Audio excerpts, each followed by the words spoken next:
Alors je vais faire une petite revue d'un traité de toxicologie. Il s'appelle Chélation thérapie.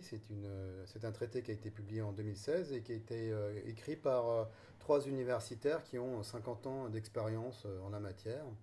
C'est un traité qui fait 300 pages. C'est très technique, c'est très complet. Il y a toutes les catégories, tous les métaux, tous les chélateurs, toutes les situations. C'est vraiment un travail, c'est vraiment un excellent travail de traité. Cependant, on n'y apprend pas comment on fait des traitements, mais on a beaucoup d'informations et par-ci par-là, on a petits scoops, petites choses à glaner. Donc moi, je vais faire là un petit récapitulatif de ce qui m'a intéressé. Je vais faire une petite série courte. Donc, euh, première chose, je lis. La chélation est indiquée dans le traitement des intoxications par les métaux et des maladies liées au stockage des métaux. Donc là c'est clair. Quand on a trop de métaux dans le corps, eh bien, la chélation est un traitement. Moi, je dirais même que c'est un traitement en première intention. On va voir un peu plus tard que ça ne traite pas tout le corps. Il va rester des éléments. Je vais un peu commenter tout ça et donner quelques pistes de solutions supplémentaires. Ensuite, je lis le calcium. Si un régime alimentaire fournit des quantités insuffisantes de cet élément, l'organisme mobilisera le calcium des os. Donc ça, c'est un des problèmes de la chélation, c'est que, elle enlève tous les minéraux. Donc elle enlève certes les métaux lourds, mais elle enlève aussi le calcium par exemple, peut-être le magnésium et autres. Donc la parade, c'est très simple, c'est de manger c'est d'avoir un régime alimentaire en légumes qui va systématiquement recharger en minéraux. Euh, pour le calcium, il est préférable de prendre de la salade verte que de prendre du fromage ou du lait. Mais euh, là, ça indique bien le problème de la chélation, c'est que il peut y avoir des désordres à terme qui vont apparaître à retardement. On ne va pas avoir de signal préventif ou quoi que ce soit. Donc, le régime alimentaire est vraiment quelque chose d'essentiel quand on se lance dans une campagne de chélation. Je lis. Le mercure. Il offre un bon exemple de l'extrême variation des effets cliniques pouvant être produits. Donc en fait, il n'y a pas de symptômes particuliers aux métaux lourds. Moi, je dirais que c'est le lieu qui fait surgir le problème. Si c'est dans les articulations, bah, ça fait de l'arthrose. Si le mercure il est dans le foie, bah, ça fait un problème hépatique. Si c'est dans les reins, c'est un problème rénal. Dans les muscles, c'est musculaire, et ainsi de suite. On n'a pas de symptômes particuliers en fait pour chaque métaux. Donc il faut en fait garder à l'esprit que quand on a des symptômes un peu bizarres, un ralentissement, des fatigues, des dégénérescences, il faut eh ben, surveiller le niveau des métaux. Je lis. L'intoxication par les métaux peut entraîner une maladie aiguë du système nerveux central. Alors le système nerveux central est très sensible aux ions, à la charge électrique, et les métaux lourds sont des ions qui sont bivalents, qui sont très sensibles, qui sont très réactifs aux électrons, et donc ils viennent perturber le système nerveux central. Et plus il y en a, plus les perturbations sont fortes. Et après, quand il y a un grand excès, ça devient une dégénérescence. Donc les métaux lourds, les maladies des excès de métaux doivent être surveillées. On pourrait, si la médecine conventionnelle le désirait, on pourrait faire des tests qui permettraient de prévenir un peu les choses de façon à ne pas attendre que ce soit trop tard. Je lis. L'enlèvement des dépôts de fer, de cuivre ou de plomb du système nerveux central s'effectue généralement lentement. Alors le système nerveux central est un sanctuaire, donc il est difficile d'y accéder et il est aussi difficile d'en sortir. Donc les métaux vont mettre du temps à y rentrer, mais une fois qu'ils sont dedans, ils ne vont pas en sortir. Et puis une fois qu'on a le traitement est pas totalement efficace sur les métaux qui sont dans le système nerveux, donc on ne va pas pouvoir tous les enlever. Moi, donc là, je fais des commentaires au-delà du traité. Moi, j'ai réussi à améliorer la situation avec des ventouses. Donc, c'est de la médecine courante qu'il y a sur les 5 continents.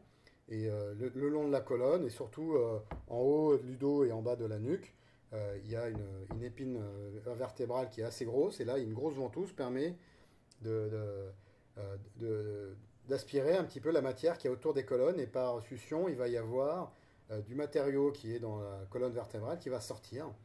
Et donc, de ventouse en ventouse, on peut écoper un petit peu l'intérieur du cerveau. Donc ça, ces ventouses, ce serait à faire après que les campagnes de chélation aient fini leur effet. Je lis. Besoin de chélateurs de grande sensibilité au pH physiologiquement et au pH acide de l'urine.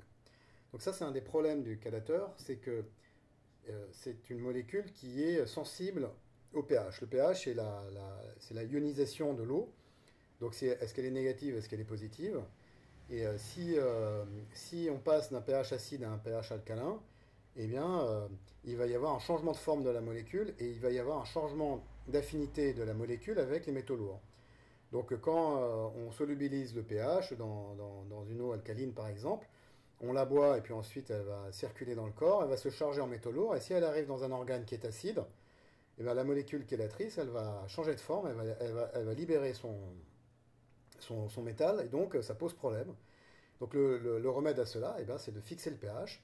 C'est évidemment d'avoir un régime alimentaire en légumes pour avoir un pH général dans le corps le plus alcalin possible, mais c'est aussi de boire de boire de l'eau avec du bicarbonate de soude 24 heures avant et 24 heures après le traitement, de façon à fixer le pH à 8. Et on a comme ça la molécule qui, pendant les 24 heures de son transit dans le corps, va systématiquement être dans un pH qui va lui permettre de garder son métal et puis d'être éliminé sans aucun problème. Je lis. DMSA, le pic sanguin et l'excrétion urinaire se sont produits entre 2 et 4 heures. Donc ça, c'est un standard.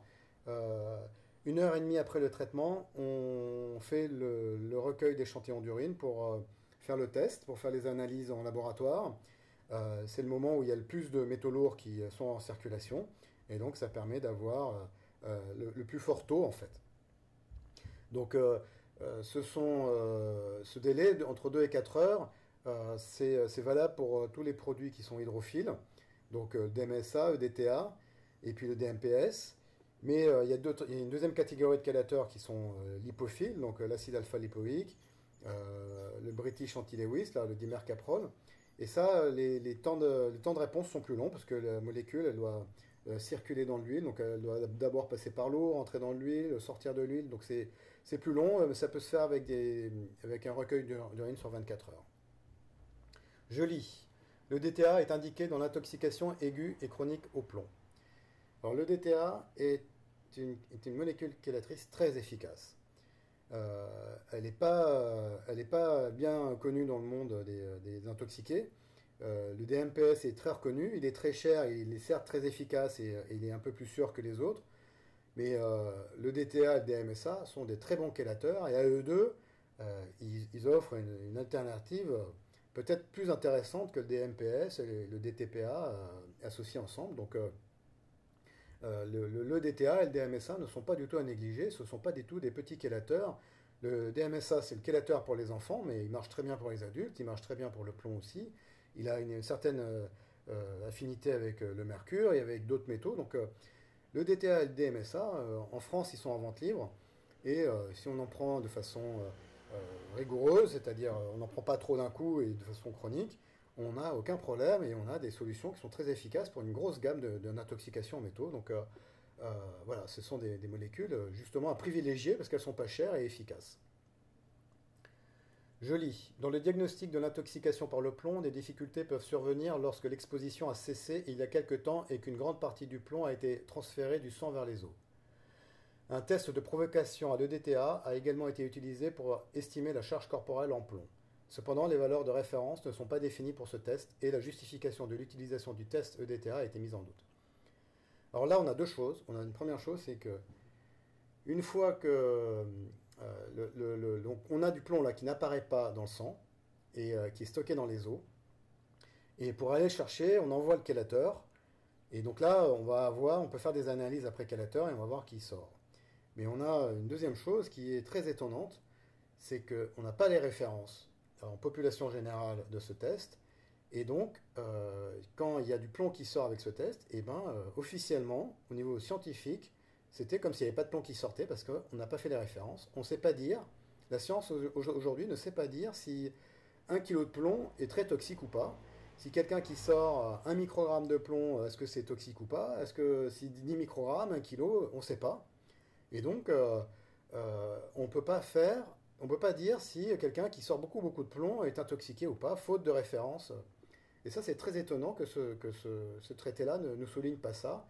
Il le met en creux et les gens doivent être alertés, doivent comprendre qu'il y a un problème. Donc c'est pas explicite, il faut comprendre cela.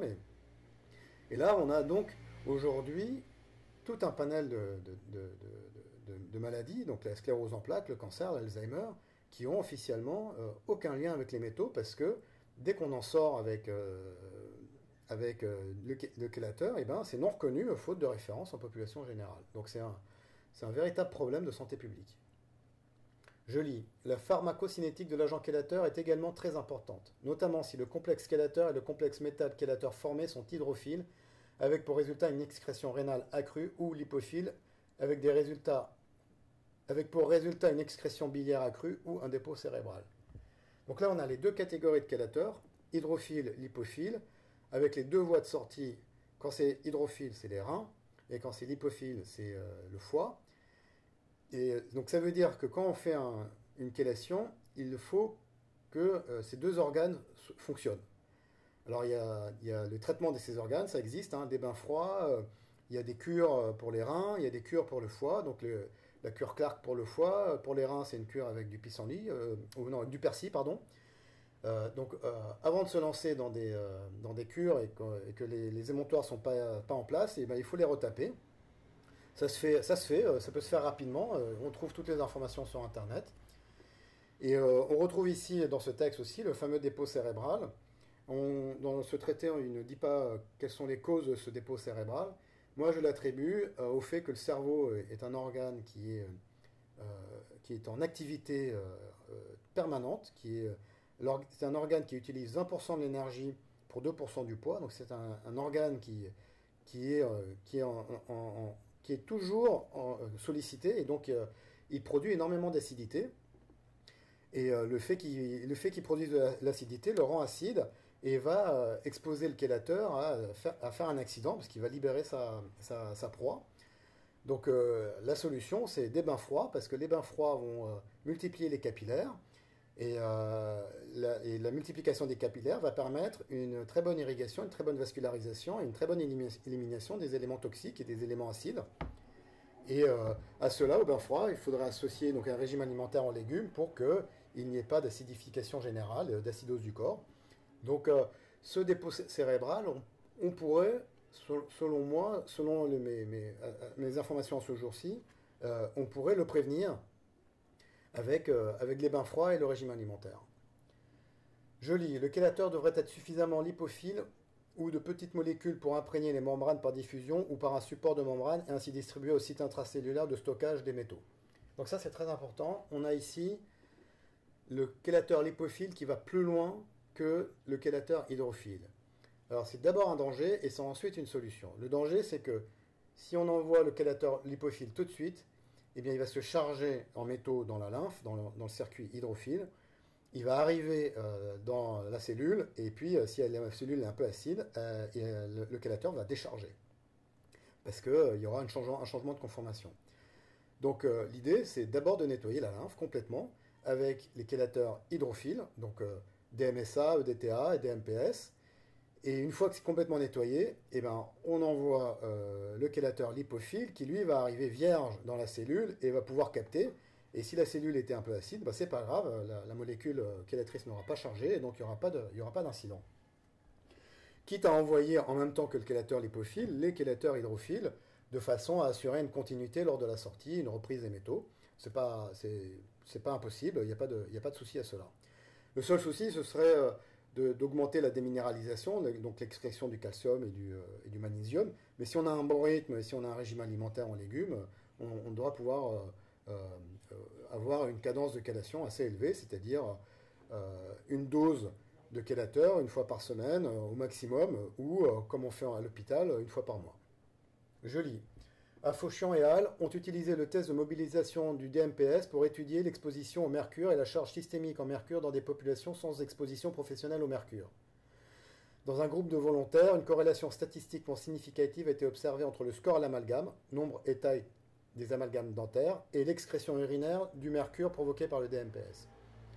Donc là, on a des études statistiques qui disent qu'on a une corrélation entre le test de provocation et le mercure. Entre le test de provocation du mercure et les amalgames. Et ça, encore une fois, comme on n'a pas les charges de métaux stockés en population générale, eh bien ces études, elles tombent. On a certes la preuve, mais pour vice de forme, ces preuves ne peuvent pas être retenues au niveau de la littérature scientifique parce qu'on n'a pas la charge en population générale. Donc les médecins disent officiellement, on n'a pas la preuve, donc ça n'existe pas, donc les amalgames ne fuient pas, ne contaminent pas le corps. Ça se fait pas, mais scientifiquement, avec la rigueur scientifique, ils peuvent le faire, mais normalement, ils devraient prévenir qu'il y a des susceptibilités d'erreurs ou de mauvaises interprétations, faute de références adéquates. Je lis. La quantité de mercure mobilisée par le DMPS et les scores obtenus par les tests neurocomportementaux ont montré une relation inverse significative. Cela indique une valeur potentielle du test pour le diagnostic d'une exposition indésirable au mercure.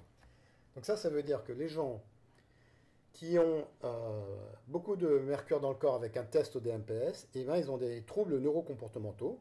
Et les gens qui n'ont pas de mercure lors d'un test au DMPS, ils n'ont pas de troubles neurocomportementaux.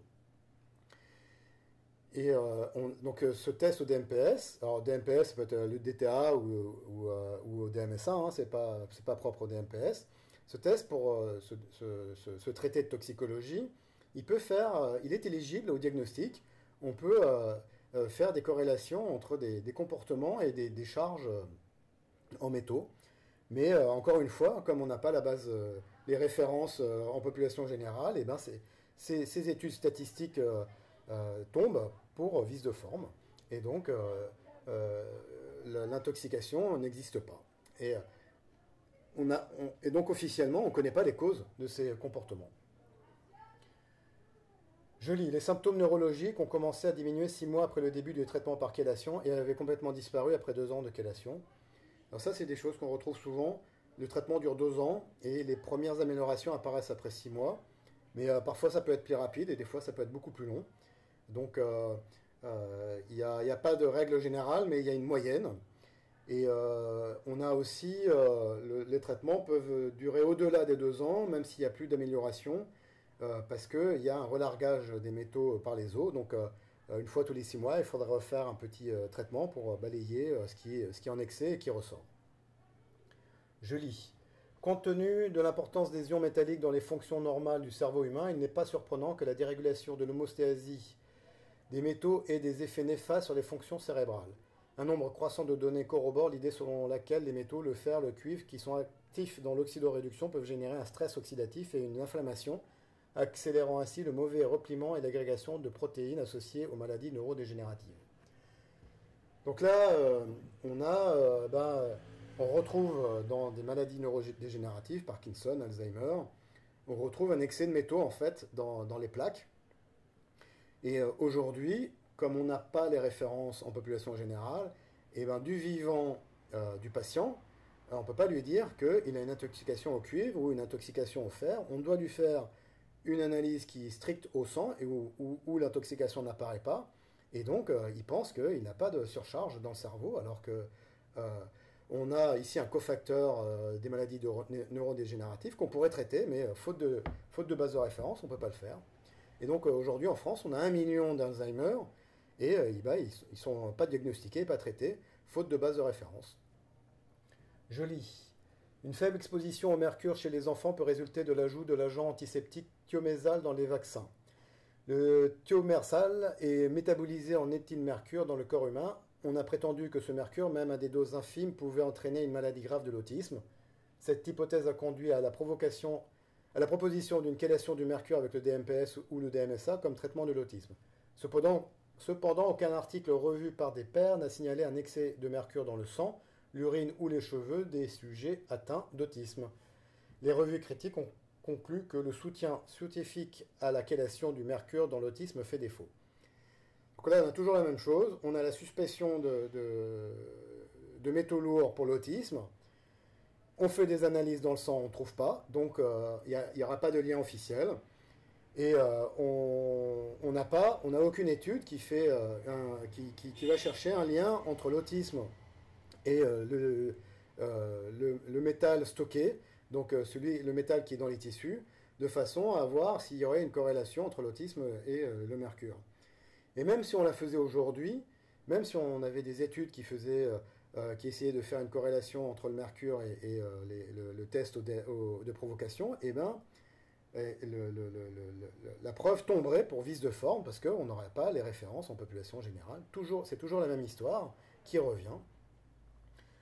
Je lis. L'utilisation des deux agents complexants différents pour produire un effet synergique est fondée sur le fait que le premier agent doit être suffisamment lipophile pour mobiliser le métal des sites de liaison intracellulaire et favoriser sa libération dans le sang, alors que le second agent favorisera l'échange de ligands pour former un ion ionique. Donc là, on a des combinaisons de chélateurs, et ici, il propose un chélateur hydrophile et lipophile. Mais moi, il me semble qu'il est beaucoup plus prudent de faire des combinaisons de chélateurs hydrophiles d'abord, pour pouvoir avoir un large spectre de chélation et d'éliminer tous les métaux. Et une fois qu'on a effacé tous les métaux, que les tests sont négatifs et qu'il n'y a plus d'amélioration de symptômes, à ces chélateurs hydrophiles, on ajoute les chélateurs lipophiles de façon à s'approcher au plus près de la cellule ou voire à rentrer dans la cellule au-delà de la membrane. Je lis. Il est particulièrement intéressant de noter la présence de niveaux élevés de cuivre et de fer dans les plaques insolubles de bêta-amyloïdes dans les cerveaux post-mortem des patients atteints de la maladie d'Alzheimer. Donc là aujourd'hui, pour les malades d'Alzheimer, on sait les diagnostiquer qu'ils ont un excès de cuivre et de fer à l'autopsie post-mortem. Et de leur vivant, faute d'un test fiable, on leur dit qu'ils n'ont pas de cuivre. C'est scandaleux, mais scientifiquement, la rigueur impose qu'on ne leur dise pas qu'ils sont intoxiqués au cuivre et au fer. Et voilà, c'est terminé. Merci de m'avoir écouté.